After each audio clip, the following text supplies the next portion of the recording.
আসসালামু আলাইকুম রহমতুল্লাহি ওবরকাতুহু।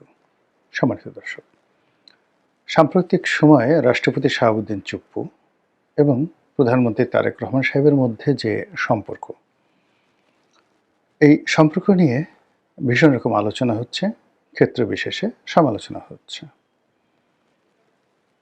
সাম্প্রতিক সময়ে কালের কণ্ঠের সাথে রাষ্ট্রপতি শাহাবুদ্দিন চুপ্পুর একটি সাক্ষাৎকার এটি সারা দেশকে তোলপাড় করে ফেলেছে এবং রাষ্ট্রপতি শাহাবুদ্দিন চুপ্পু খোলামেলাভাবে যে সকল কথাবার্তা বলেছেন, তাতে করে গত ১৭ মাসের যে সরকার, সেই সরকারের খাতগুলো,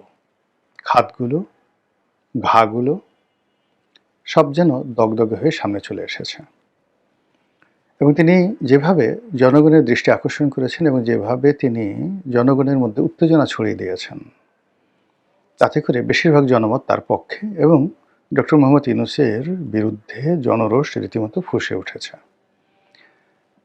রাষ্ট্রপতি শাহাবুদ্দিন চুপ্পুর এই সাক্ষাৎকারের পর অনেকে নড়ে চড়ে বসেছেন যে তিনি এই সময়টাতে সাক্ষাৎকার কেন দিলেন? আওয়ামী লীগের বুদ্ধিতে, কোনো গোয়েন্দা সংস্থার বুদ্ধিতে, নাকি বিএনপির গ্রিন সিগন্যালে? হতে পারে নানা কৌশল। সেই কৌশল কি?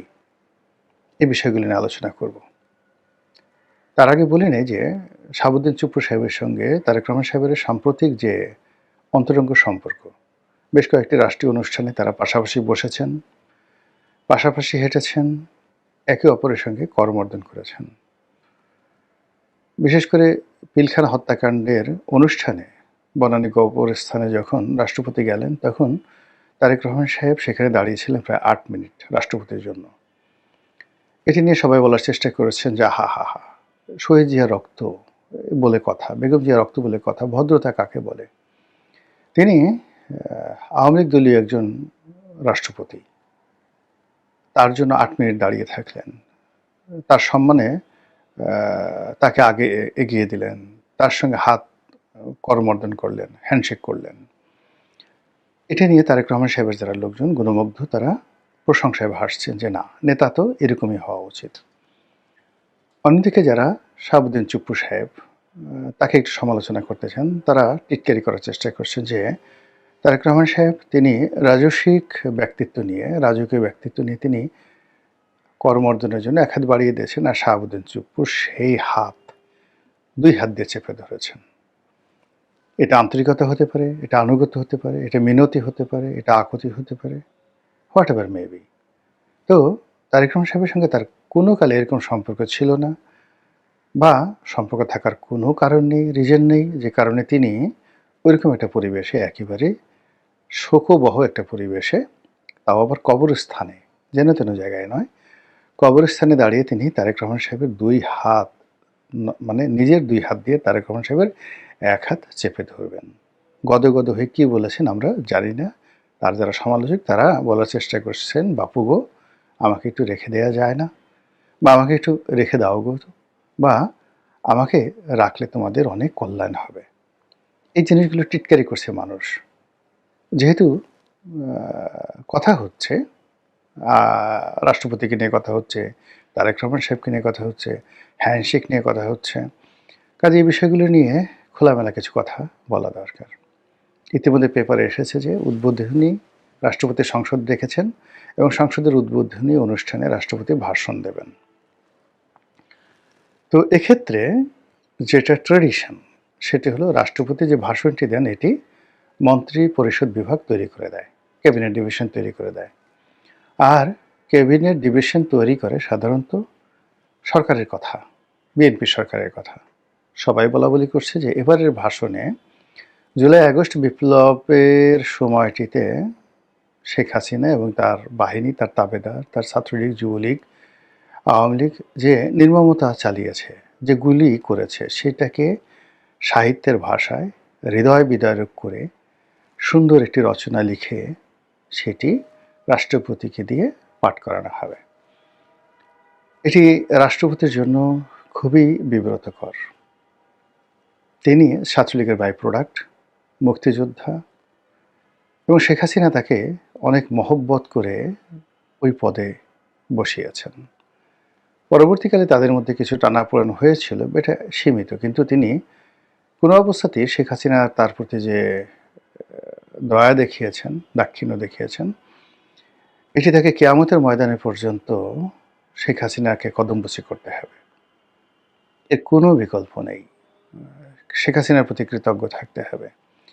তো যেকোনো কিছুর বিনিময়ে শেখ হাসিনার বদনাম করা, বলা, যেকোনো রাষ্ট্রীয় কালচারের অধীনে থেকে তাকে এই কথাগুলো বলা তার জন্য রীতিমতো অবমাননাকর, কষ্টকর এবং নিজের বর্জ্য নিজে খাওয়ার মতো ঘৃণ্য একটি কাজ হয়ে যাবে। এখন এই কাজ করতে গিয়ে তিনি বাধ্য, মোটেও নয়।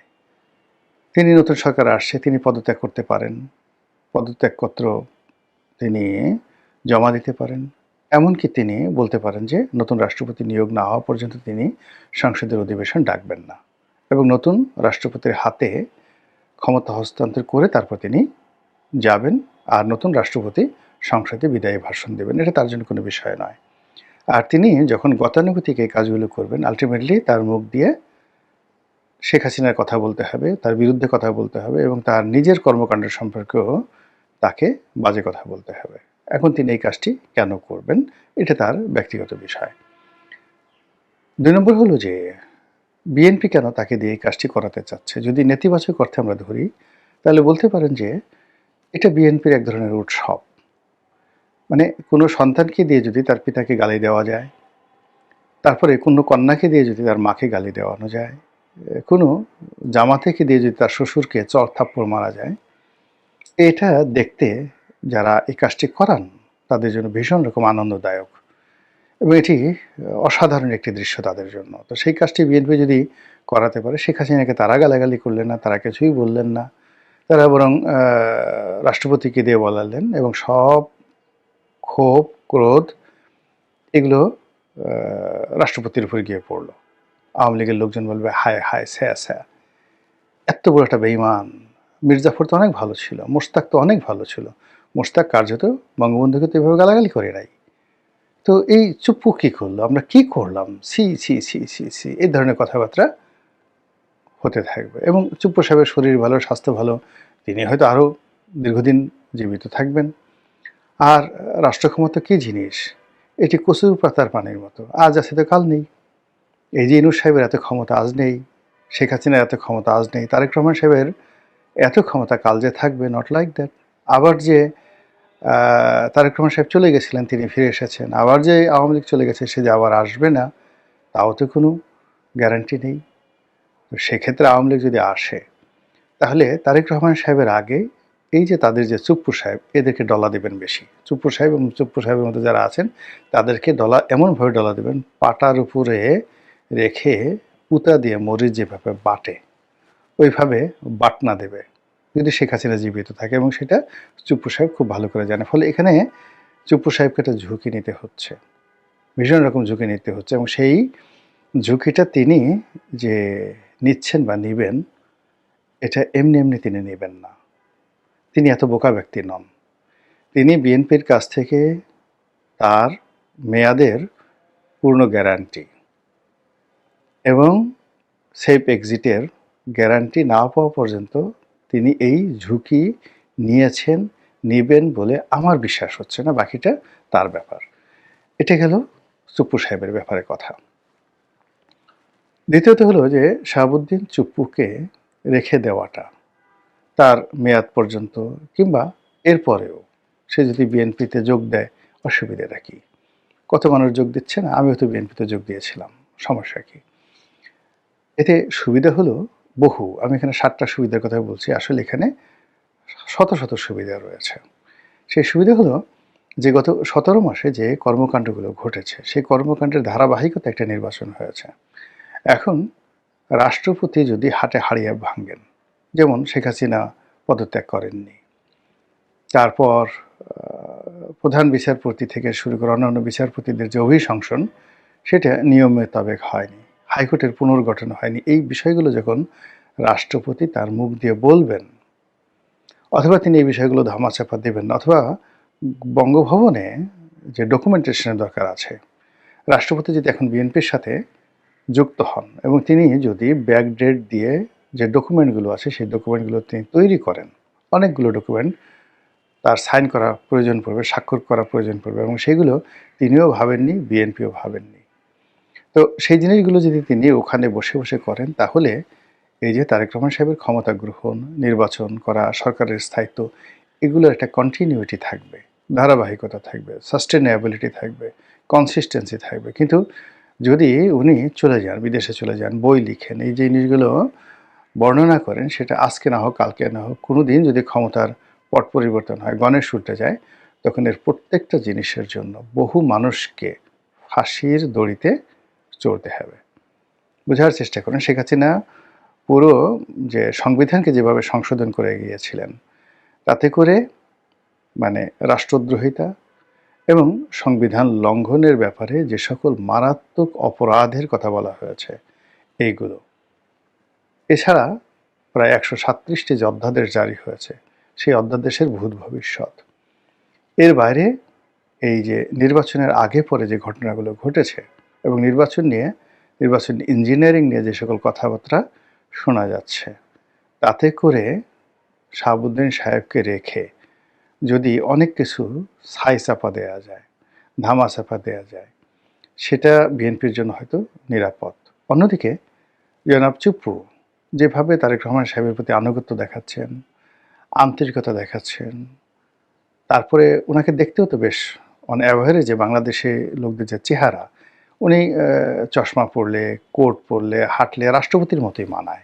তারেক রহমান সাহেবের পাশে যে হেঁটে যাচ্ছিলেন, তাকে কিন্তু রাষ্ট্রপতি সাহেবের মতোই মানায়। কিন্তু এখানে যদি আপনি ইয়াজউদ্দিন সাহেবকে ধরেন, এমনকি জিল্লুর রহমান সাহেব ছিলেন, একটু খাটো লোক, এমনিকি হামিদ সাহেব ছিলেন, সেই তুলনায় মানে আমাদের যে শাহাবুদ্দিন চুপ্পু অনেকটা উনি নায়কের মতো, দেখতেও সুন্দর, লম্বা চূড়া, গায়ের রঙও ভালো, মানে মানে এটা মানায়, একটা রাষ্ট্রপতি, একটা দেশের রাষ্ট্রপতি, সেটা মানায়। বঙ্গভবনের বাসিন্দা রূপে তাকে বেশ মানিয়ে গেছে। তাহলে তারেক রহমান সাহেবের পাশে যদি এরকম একজন রাষ্ট্রপতি থাকেন, যার একটা ভালো ব্যাকগ্রাউন্ড আছে, তিনি ডিস্ট্রিক্ট জাজ ছিলেন, আইনের ব্যাকগ্রাউন্ড আছে, রাজনীতির ব্যাকগ্রাউন্ড আছে, আর তিনি বুক ফুলিয়ে বলতে পারবেন যে দেখো আমি কত উদার, যে আমি আওয়ামী লীগের যে রাষ্ট্রপতি তাকে রেখে দিয়েছি।